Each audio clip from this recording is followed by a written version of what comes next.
আসসালামু আলাইকুম। আজকে আমরা এই সার্কিটের উপরে নোড অ্যানালাইসিস করব, যেটা আমাদের সুপার নোডের উপরে প্রথম প্রবলেম। তো প্রথমেই নোড অ্যানালাইসিস করতে হলে অবশ্যই আমাকে সার্কিটের নোডগুলো খুঁজে বের করতে হবে। তো এখানে দেখতেছি এখানে একটা নোড আছে যেটাকে ধরেন V1 নাম দিয়ে দিলাম। এখানে একটা নোড আছে যেটাকে V2 নাম দিয়ে দিব। এখানে কানেকশন পয়েন্ট আছে তিনটা। এই তিনটা কানেকশন পয়েন্ট মিলে একটা নোড হবে, কারণ এই নোড কানেকশন পয়েন্টগুলোর মাঝখানে আর কোনো রেজিস্ট্যান্স, ভোল্টেজ, কারেন্ট কিছু নাই। সো এখানে পুরোটা মিলে আমার একটা নোড হবে। এই কানেকশন পয়েন্টগুলো মিলে একটা নোড হবে, যে নোডটা আমার সার্কিটের ব্ল্যাক ওয়্যার গ্রাউন্ড বা রেফারেন্স নোড, যেটার ইকুইভ্যালেন্ট ভোল্টেজ হলো 0 ভোল্ট। তো এখানে একটা V0 ভোল্টেজ দেওয়া আছে, যার পজিটিভটা V3 এর সাথে কানেক্ট করা, হায়ার পটেনশিয়াল V3 তাহলে, এবং নেগেটিভটা গ্রাউন্ডের সাথে কানেক্ট করা 0 ভোল্টের সাথে। সো এটা আমার লোয়ার পটেনশিয়াল। তো এই V0 ভোল্টেজটা অ্যাকচুয়ালি এদিকে, পজিটিভ এখানে এবং নেগেটিভ এখানে কানেক্ট করা। সো পজিটিভ এখানে কানেক্ট করা এবং নেগেটিভ এখানে কানেক্ট করা। সো এই 1 কিলো ওম রেজিস্ট্যান্সের অ্যাক্রসে যে ভোল্টেজ হবে ওটাই বের করার জন্য বলা হচ্ছে। তো এবার আসেন সার্কিটের কারেন্টগুলো ইন্ডিকেট করি। তো যেখানে কারেন্ট দেওয়া আছে ওখানে দরকার নাই, যেখানে কারেন্ট ইন্ডিকেট করা নাই ওখানেই বের করতে হবে। তো এখানে ধরে নেন এই নোড থেকে একটা কারেন্ট বের হয়ে যাচ্ছে এদিকে, এখানে এটাকে ধরে নেই I1 কারেন্ট। এই লাইনে কারেন্ট আছে, এই লাইনেও কারেন্ট আছে, IX কারেন্ট।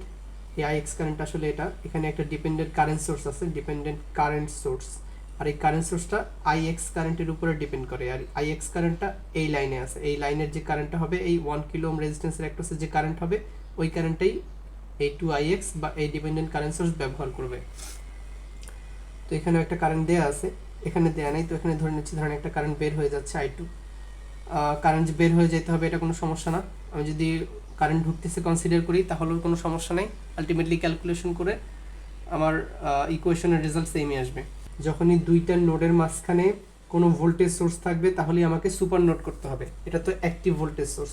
যদি কোনো ডিপেন্ডেন্ট ভোল্টেজ সোর্স থাকে, তাহলেও আমি সুপার নোডই করব। তো এখানে যেহেতু একটা ভোল্টেজ সোর্স V3 এবং V1 এই দুইটা নোডের মাঝখানে আছে, তো আমাকে অবশ্যই সুপার নোড করতে হবে। সুপার নোড করার ক্ষেত্রে যেটা আমি খেয়াল রাখবো, প্রথমে আমার অক্সিলারি ইকুয়েশন হবে শুধু এই নোডগুলো এবং এই ভোল্টেজ সোর্সটা নিয়ে। তো অক্সিলারি ইকুয়েশনটা হবে, পজিটিভটা যেহেতু V3 এর সাথে কানেক্ট করা, সো V3 আমার হায়ার পটেনশিয়াল, নেগেটিভটা যেহেতু V1 এর সাথে কানেক্ট করা, V1 আমার লোয়ার পটেনশিয়াল। তো higher potential minus lower potential equal to 12 volt, এটাই আমার অক্সিলারি ইকুয়েশন হবে। তো এটাকে একটু সাজিয়ে নিই, minus V1 plus V3 equal 12, এটাই অক্সিলারি ইকুয়েশন এবং এটাই আমার ফার্স্ট ইকুয়েশন। তো অক্সিলারি ইকুয়েশনের পরে এরপরে আমরা সুপার নোডের ইকুয়েশন করব। সুপার নোডের ইকুয়েশন কি? আমরা যখনই অক্সিলারি ইকুয়েশন করছি দুইটা নোড নিয়ে, ওই দুইটা নোডের ভিতরে যত কারেন্ট ঢুকতেছে এবং ওই দুইটা নোড থেকে যত কারেন্ট বের হয়ে যাচ্ছে, ওই কারেন্টগুলোকে আমরা একটা ইকুয়েশনের ভিতরে লিখবো এবং ওইটাই আমার সুপার নোডের ইকুয়েশন হবে। তো আমরা আগে প্রত্যেকটা নোডকে আলাদা করে কনসিডার করে নোড অ্যানালাইসিস করছি। এখন যেহেতু সুপার নোড হয়ে গেছে, এই V1 এবং V3 এই দুইটা নোডকে একটা কনসিডার করে একটা ইকুয়েশনের ভিতরে লিখবো। তো এখানে V1 নোডে দেখতেছি IX কারেন্ট বের হয়ে যাচ্ছে, IX কারেন্ট বের হয়ে গেলে নেগেটিভ, I1 কারেন্ট বের হয়ে যাচ্ছে, বের হয়ে গেলে নেগেটিভ। তো V1 শেষ, এখন V3 তে যাব। V3 তে দেখতেছি 2 মিলি এম্পিয়ার বের হয়ে যাচ্ছে, বের হয়ে গেলে নেগেটিভ। মিলি এম্পিয়ার মানে 0.002, এবং I2 কারেন্ট বের হয়ে যাচ্ছে, বের হয়ে গেলে নেগেটিভ ইকুয়াল 0। তো আমি V1 থেকে যতগুলো কারেন্ট বের হয়ে যাচ্ছে এবং V3 থেকে যতগুলো কারেন্ট বের হয়ে যাচ্ছে বা ঢুকতেছে, সেগুলো আমি একটা ইকুয়েশনের ভিতরে লিখছি, এটাই আমার সুপার নোডের ইকুয়েশন। তো আসেন এবার ক্যালকুলেশন করি। তো এখানে IX কারেন্টটা হলো V1 থেকে V2 এর দিকে যাচ্ছে, so V1 minus V2 divide by 1 kilo ohm resistance বা 1000 ওহম, মাইনাস I1 হলো V1 হয়ে 0 ভোল্টে যাচ্ছে, so V1 minus 0 volt divided by 1 kilo ohm, minus I2 কনস্ট্যান্টকে ডান পাশে পাঠিয়ে দেব, সো পজিটিভ 002.002, নেগেটিভ I2 হলো V3 থেকে 0 ভোল্টে আসতেছে, so V3 minus 0 volt divided by এই 1 কিলো ওম রেজিস্ট্যান্স। সো এখানে এলসিএম করলে 1000 আসবে, negative V one plus V two minus V one minus V three equal 0.002। তো এখানে দুইটা ভি ওয়ান আছে, so negative two V one positive V two minus negative V three equal 0.002। তো এটা আমার সেকেন্ড ইকুয়েশন, সুপারনোটের ইকুয়েশন, এটা আমার second equation হবে। তো এখন আমি আরেকটা নোট বাকি আছে, যেটা হলো এই ভি টু নোট। এই ভি টু নোডে আমি নোড অ্যানালাইসিস করব।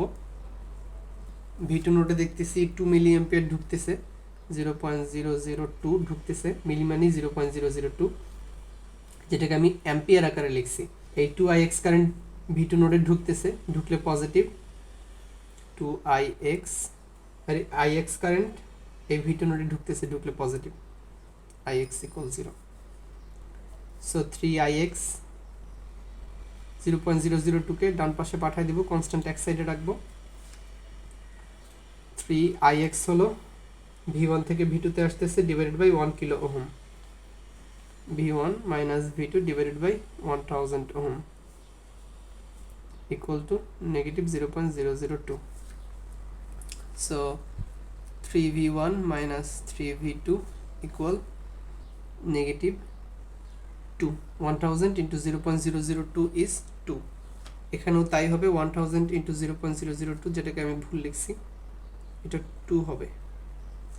তো আমার থার্ড ইকুয়েশন আমি পেয়ে গেছি। তো ইকুয়েশন তিনটাকে আলাদা করে লিখে নিছি ক্যালকুলেটর দেখানোর সুবিধার্থে। তো এখন আসেন আমরা ফার্স্টে মোডে যাব, মোডে যাওয়ার পরে 5-এ যাব যেখানে ইকুয়েশনগুলো আছে। এরপরে আমরা তিনটা ভ্যারিয়েবল লাগবে আমার, first variable, second variable plus third variable equal to constant, এটা লাগবে আমার কাছে। সো এখানে 2 নম্বরে আছে first variable X, second variable Y plus third variable Z equal to constant আছে। সো আমরা 2তে যাব। 2তে গেলে প্রথম ইকুয়েশনে ইনপুট করি, ভি ওয়ানের সহগ হলো নেগেটিভ 1, ভি2 নাই সো 0, ভি3 এর সহগ 1, কনস্ট্যান্ট 12, ভি1 এর সহগ নেগেটিভ 2, ভি2 এর সহগ 1, ভি3 এর সহগ নেগেটিভ 1 অ্যান্ড কনস্ট্যান্ট 2, ভি1 এর সহগ পজিটিভ 3, ভি2 এর সহগ নেগেটিভ 3, ভি3 নাই সো 0 অ্যান্ড কনস্ট্যান্ট নেগেটিভ 2। এখন ইকুয়ালে চাপ দিলে আমি এক্স এর একটা ভ্যালু পাবো, যেটা আমার ভি1 নোডের ভোল্টেজ, হুইচ ইজ -6.67 ভোল্ট। ওর ইকুয়ালে চাপ দিলে ওয়াই এর একটা ভ্যালু পাবো, যেটা আমার ভি2 নোডের ভোল্টেজ, হুইচ ইজ -6 ভোল্ট। আবার ইকুয়ালে চাপ দিলে জেড এর একটা ভ্যালু পাবো, যেটা আমার ভি3 নোডের ভোল্টেজ, এবং এটা 5.33 ভোল্ট। তো এখানে আমার অ্যাকচুয়ালি ভি নটটা বের করতে হবে, এই ভি নট ভোল্টেজটা। তো ভি নট ভোল্টেজটা যেটা হবে, আগেই দেখাইছিলাম যে পজিটিভটা ভি3 সাথে কানেক্ট করে, এটা আমার higher potential, so higher potential, নেগেটিভটা আমার 0 ভোল্টের সাথে কানেক্ট করা, সো এটা আমার লোয়ার পটেনশিয়াল, বিয়োগ lower potential. Actually V naught ভোল্টেজটা ভি3, আর ভি3 ভোল্টেজটা আমার 5.33 ভোল্ট। তো সুপার নোটের উপরে এটা আমাদের ফার্স্ট প্রবলেম ছিল। তারপরে আমরা আরও 12টা প্রবলেম সলভ করব, যেগুলো সবগুলোই আমার সুপার নোটের উপরে থাকবে। তো আজকে এই পর্যন্তই, পরের ভিডিওগুলো দেখার আমন্ত্রণ জানিয়ে আজকে এখানেই শেষ করতেছি। আসসালামু আলাইকুম।